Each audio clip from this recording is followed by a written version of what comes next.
I'm usually asked the question, what is flespi? When I perform some calls with potential customers or leads. And it's hard to keep myself from starting 1-hour lecture about what is flespi, so I try to perform an answer as short and comprehensive as possible. Telematics backend. And this answer is really cool because first it filters out people that scary of the word backend. So I can pass them to nice and cozy hands of well-known business developers.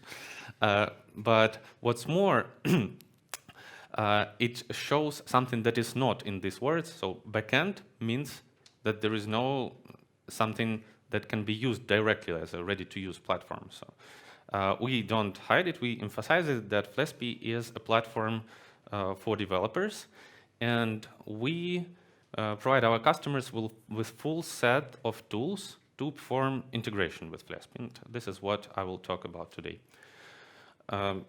So first, let's do an agreement about the terms. So if we have flespi platform and your platform, your application, then from your application to flespi platform, you may send some API calls to provision devices, send comments, manage instances, some create sub-accounts, channels, or whatever. And this is what is called upstream integration, because data goes up. And I placed flespi in the top, not because I like it very much, it's just a common industry agreement that such an integration is called upstream integration. And from flespi to your application, we usually have the flow of data like live events, telemetry messages, all types of logs, calculated events, and so on. So that's what's called downstream integration. And speaking about upstream integration, it's not very interesting because, you know, we have all sets of API calls and everything can be done via REST API. So even in the interface where you see this sign of greater underline, you click on it, see the exact REST API call in this URL format, how it has to be performed, and embed it whatever you like. So it's example of device creation. So the data, the scheme that has to be imported, the URL, gateway devices, that's it. Or sending a comment to block engine from the interface, you write the scheme, you click on this comment and see exact request that has to be performed. So not too much to speak about here. And documentation is interactive. When you crawl down through the documentation, you can try API call directly from documentation, fill the data, fill in the some filtering that you need to get, click on the button to execute the call, receive the response in nice JSON format. That's it. So I will mostly speak today about downstream integration from flespi platform to your system, because it's much more interested, because this, you know, upstream integration, it's REST API, so it's just changing states. But when we go from flespi to your platform, it's usually like you have a GPS tracker that generates reports like every 5 seconds, 12 reports per minute. You have 1,000 devices, it's 12,000 events per minute. That's what we called high load, right? So you need on your system accept 12,000 messages per minute, parse it, put it in your database, and so on.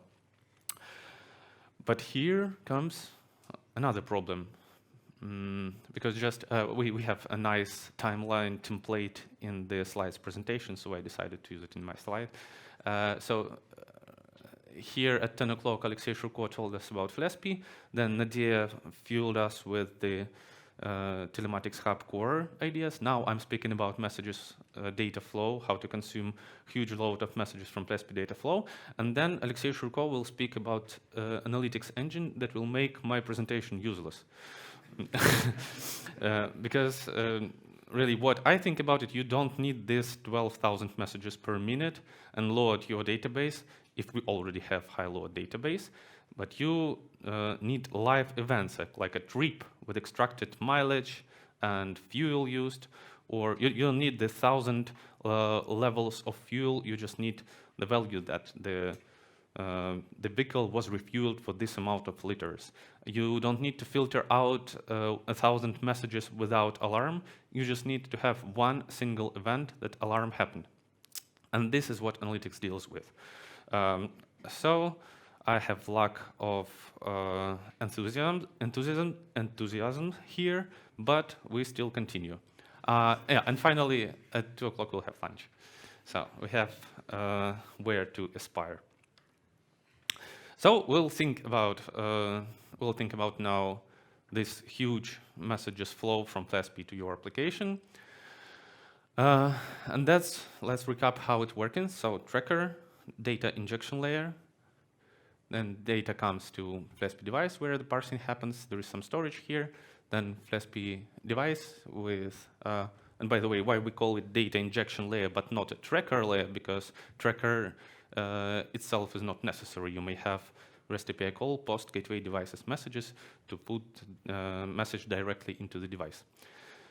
Through the REST API call. Then the data is processed by plugins, stored in the storage, updates telemetry values.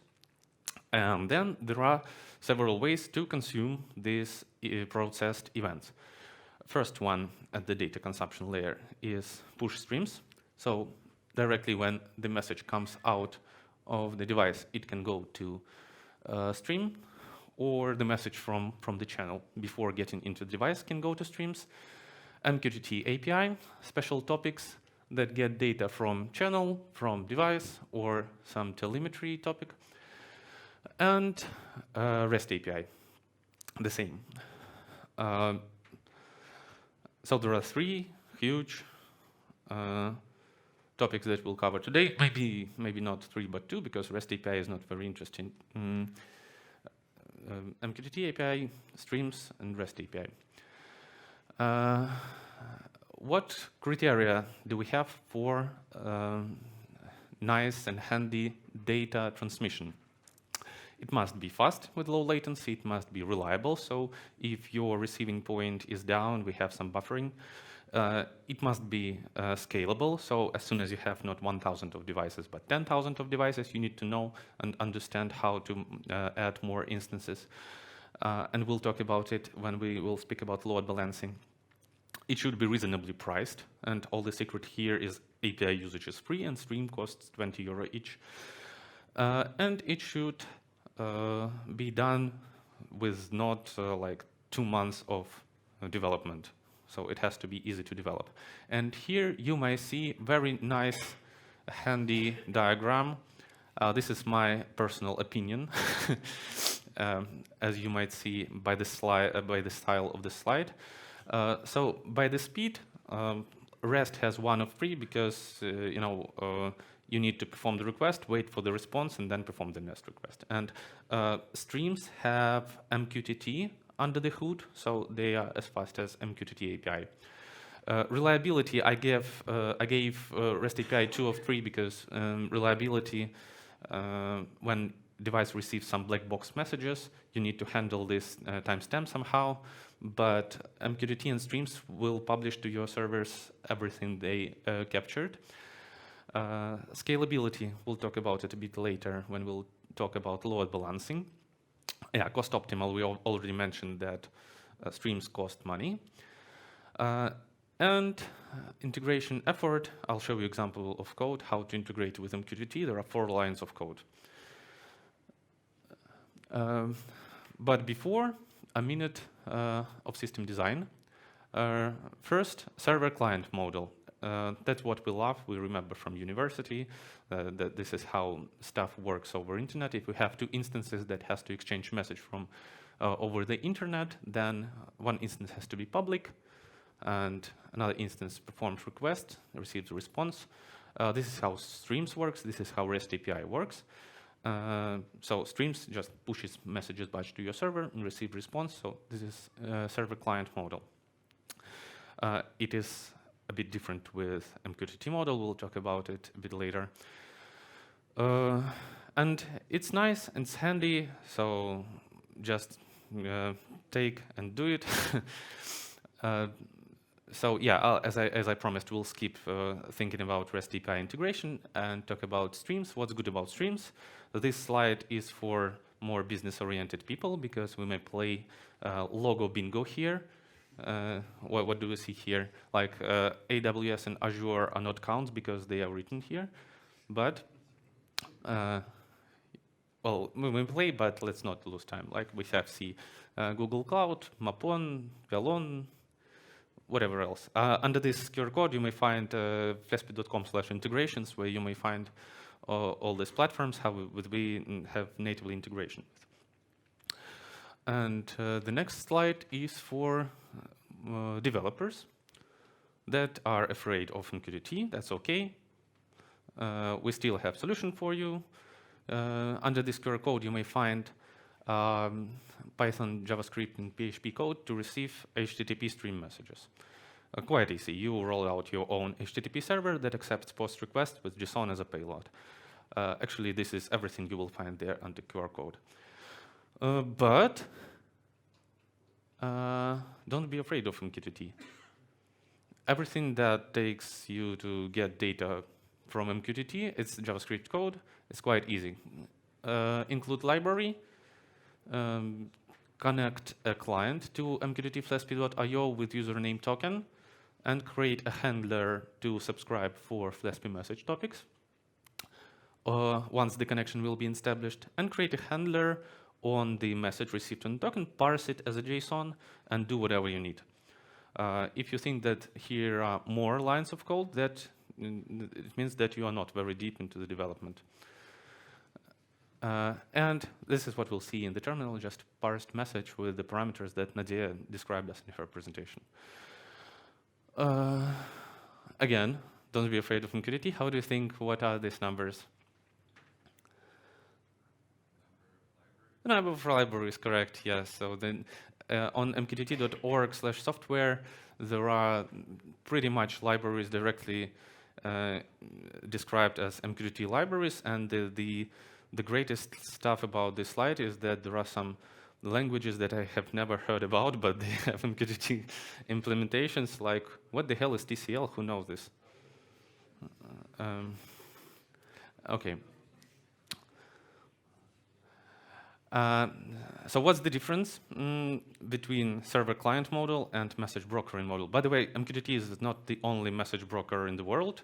You might heard the words Kafka or IMQP or RabbitMQ. All these are message brokers. So we just use MQTT. And what do we need to exchange two messages between two MQTT clients? First, the body that has to receive message subscribes for some topic at the broker. Then the body that has to send message publishes it to some special topic at Flespi broker. And then broker delivers this message to the clients, as easy. What implications does it have? First, that communication can be bidirectional. Both can subscribe and publish. Second, there is no need to wait until the message will be received by the receiving party. The publishing can publish whatever they want, and the broker will deliver all the messages. Next, there may be many receivers. They all can subscribe for the same topic and receive the same amount of messages, and we don't need a receiver at all. So broker can store some messages and deliver it upon the request. So from now on, we will speak only about MQTT. And I will try to give you an idea that you should try MQTT in your projects.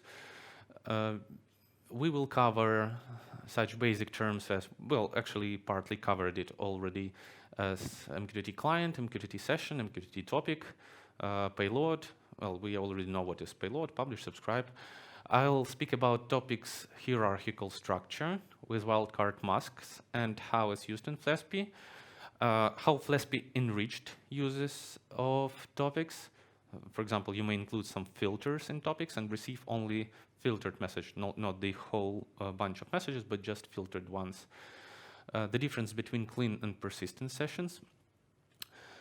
Something advanced for load balancing, shared subscription and sticky shared subscription, and to what is retained messages, user properties, some specific MQTT stuff.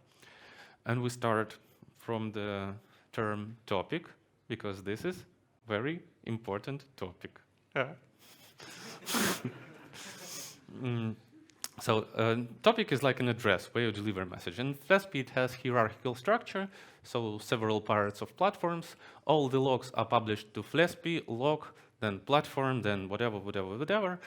Or flespi state, if you want to subscribe for telemetry, you subscribe for flespi state, gateway devices, device ID, telemetry, and let's say position.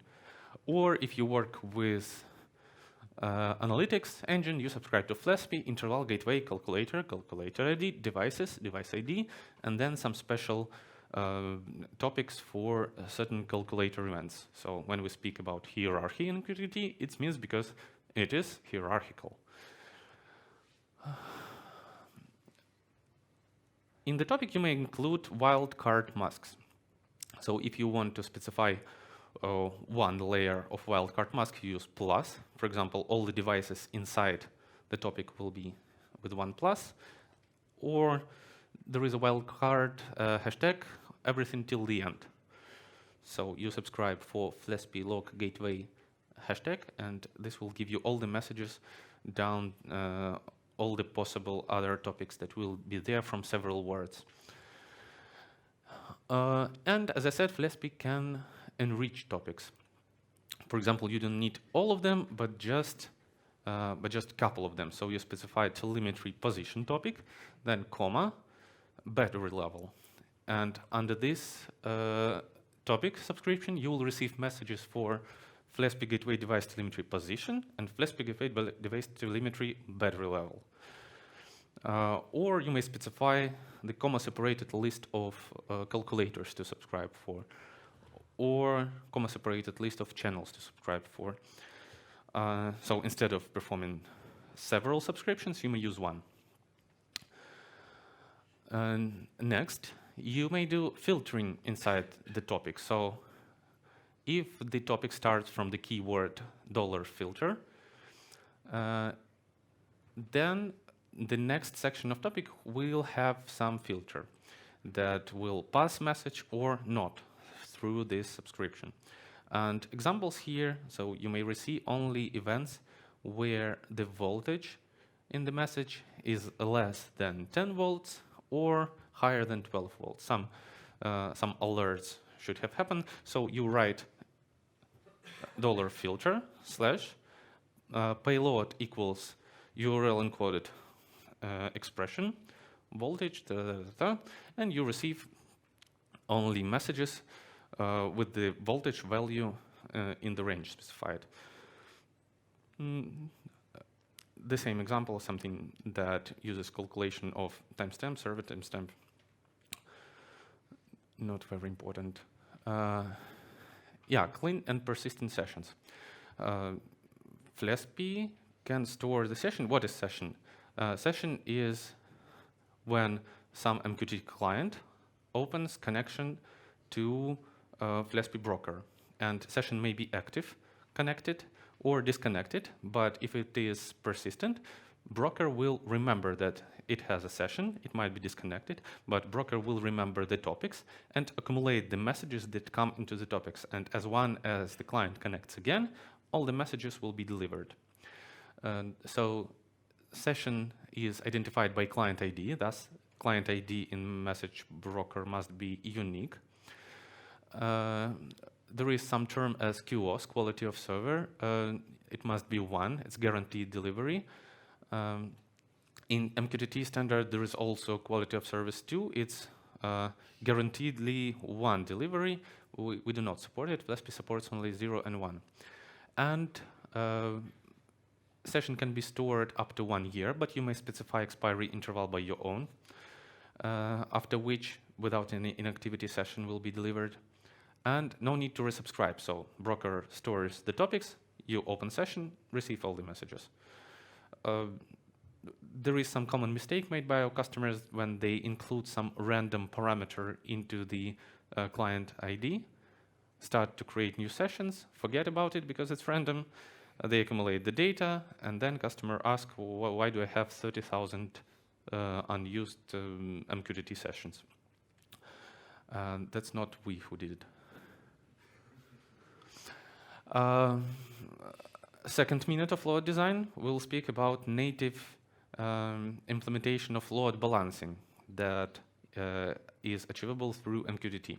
So if you have, like, this is flespi sends some messages to your worker that sends it, let's say, to some database, and until the number of messages is small, everything is good, but then you connect 20,000 devices, and your worker start to not be very happy with its life because it has to work too much, and this work-life balance shifts to work than life. That's one of the solutions is to create a bigger worker. It will be more capable to do more load. This is what is called vertical scaling. The greatest pros of vertical scaling is that you don't need to do anything. You just need to buy a higher amount of CPU or memory or whatever. But this is limited, and this is the great cons of the vertical scaling. So what you can do some load balancing on your side, where the same worker will pass it to different instances of database or whatever generates load. But the cons of this stuff is that you need to remaster your instance to handle the load differently. But with flespi, you may use shared subscriptions that we'll talk on the next slide, which is native load balancing. So you use the same worker as you had here. You just slightly modify the topic to subscribe, and then flespi will automatically route your messages to several workers. This is called horizontal scaling, and it will allow you to scale very, very much higher than just vertical scaling. So in flespi, it's done through shared subscriptions. If you specify $share in the beginning of topic and then the group name, then if you consume device messages, flespi messages gateway devices plus, with such a subscription, each instance of the subscribed, each MQTT client will get equal share of messages randomly.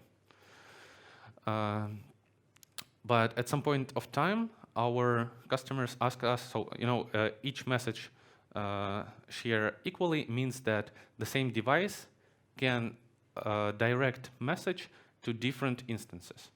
But at some point of time, our customers asked us if it's possible, so the same device will report to the same instance. So the cache of the instance will be lower. So not each instance has to hold all the cache, but a cache will be localized by the device. And that's how sticky subscriptions were born. You specify share, name of the shared group, then from which word and how many words to include in the hash counting function.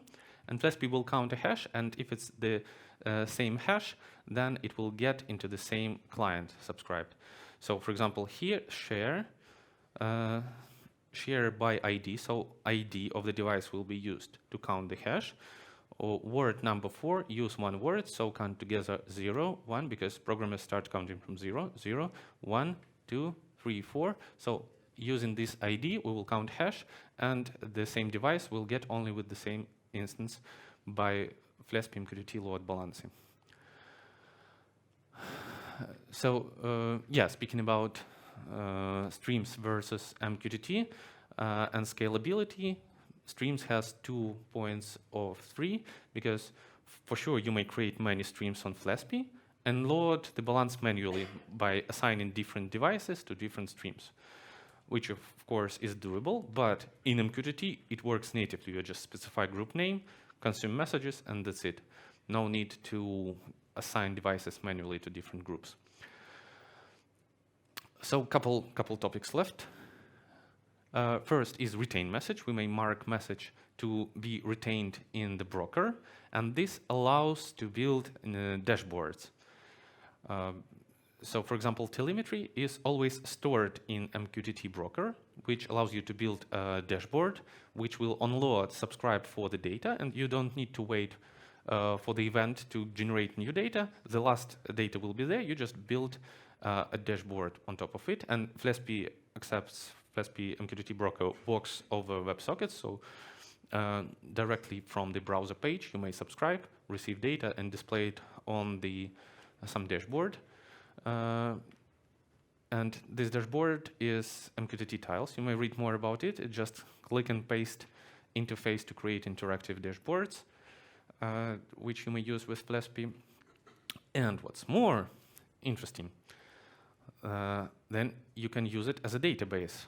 So like indeed, you have some online service that can store data, and you may put the data there by doing MQTT connection publish, and you may get the data from there by doing a subscribe. And this is what we called HUST, hierarchical asynchronous state database. You may read about it here. So if you want your solution work and rely on flespi not only as a telematics hub, but also as a database, well, it's not great like for storing files, for example, right, or whatever, but some hierarchical data, like for example, customer ID, and customer data inside JSON, you may just put it there and obtain it from MQTT in any way you want. More info about this approach, which we called HUST, under this QR code. And the last slide in my presentation is about user properties. So there is some technical information built in MQTT message, but it's not displayed, it's not related to payload, it's some technical. So with the analogy of regular paper envelope message, something that's written on the sheet of paper inside the envelope is a payload, where to deliver is the topic, and everything else from where it goes, or postal stamps of the authorities, or some drawings on the envelope, because you may have your own user properties, are user properties. So user properties include timestamp, when the message was accepted by the broker, token ID used for published messages, client ID, sub-account ID, may be used to filtering. So for example, you may subscribe for messages with the filtering of some sub-account only. Or you may define your own user properties and include it into the message if you will push your own messages into the broker and use it anyhow. And later on, we will have, after lunch, we'll have workshop where we will show you some approach on how to work with MQTT. That's it. Time for conclusions. So first, try MQTT. That was the main idea of my presentation. And that's it. Actually, if I have only one idea that I will push you today, try MQTT.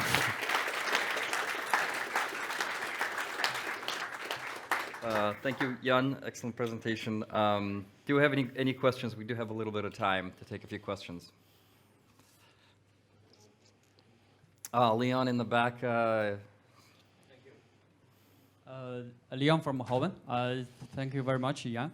I suppose I was one of your very early audience listening to you explaining what was flespi in 2017, 2018 in Moscow. So my question is quite simple. I understood most part of it, how to integrate the data. But what if the data is becoming heavy? Will there be a way to transfer those data to let the downstream application to do an on-premises storage? Mm-hmm. Yeah, is that possible? And what is the suitable way? As far as I remember, the limit for MQTT message is 60 megabytes. Okay. I don't know if it's heavy or not. Maybe video files can be higher than 60 megabytes. Yes. So yeah, in this way, the most reliable stuff is REST API.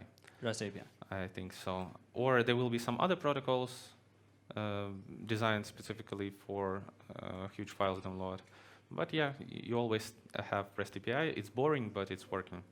Okay. Then, in this way, the customer will be able to establish their own storage and not rely on the 10-year hosting storage. charging bi-monthly, right? Yeah, for sure. So flespi is a telematics hub that is responsible for connecting to some device. And Okay. once the data is downloaded, you may do whatever you want with this. And if you decide that you will store it on some third-party storage, Okay. it's totally doable. Okay. Thank you. I will help Jan a little bit. With video, with the images, we transmit not the file but the link. A link. Yeah, and it's So very the short. link is accessible and also downloadable, Yeah, of course. and then copy the Yeah, file to the local It is on-premises stored storage. yeah, it's stored in the internet, so it can be retrieved, or you can use it directly from the storage. So it's Okay. but it's It's not even REST API, it's yeah, just yeah, HTTP. it's just a link, so it's very easy. Okay. So that is flexible. Okay. Thank you so much.